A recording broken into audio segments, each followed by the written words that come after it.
Let's see what's happening in the markets from CommSec. It's Tom Piotrowski. Tom, good morning to you. Look, I'm just looking at the price of crude oil. It is absolutely on a tear to the upside. Do you know what's going on there? Kenny, you are well informed and observant. So the key factor there with oil prices, as you rightly say, up by more than 4%, is that there have been directives from the US government to evacuate officials in the Middle East from different jurisdictions. And this turns around some threats that have been made by the Iranian leadership, saying that they would have US assets in their crosshairs if the nuclear negotiations don't go well in their favour, basically. So that has contributed to that unease when it comes to the Middle East in particular. It may have been a factor playing out in the way that markets performed last night broadly. The risk aversion that we saw was at odds with the headlines.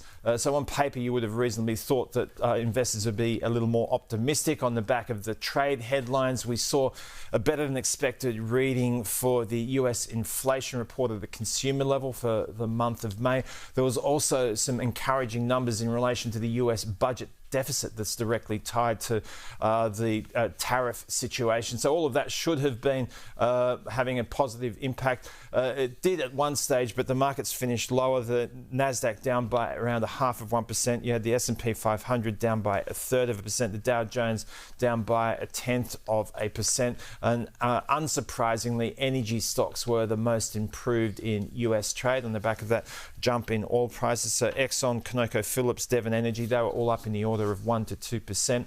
We saw quite a meaningful fall in long and short-term interest rates on the back of the better than expected CPI figures for the month of May. So a 10-year government bond down by about 6 basis points to 4.42%. So bottom line is, Kenny, from their recent highs, the US interest rates have fallen considerably, and that unease about the budget deficit certainly been diminished last night. So the local picture, we're going to see again at the start of trade back into record territory for the ASX 200, with the futures pointing to an improvement of 0.2%.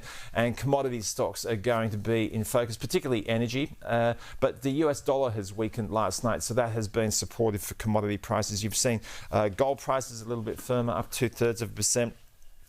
And the Aussie dollar, even though the US dollar's weakened, hasn't moved higher in a compelling way. It's just below 65 US cents. Okay, Tom, we'll speak to you soon. Thanks so much.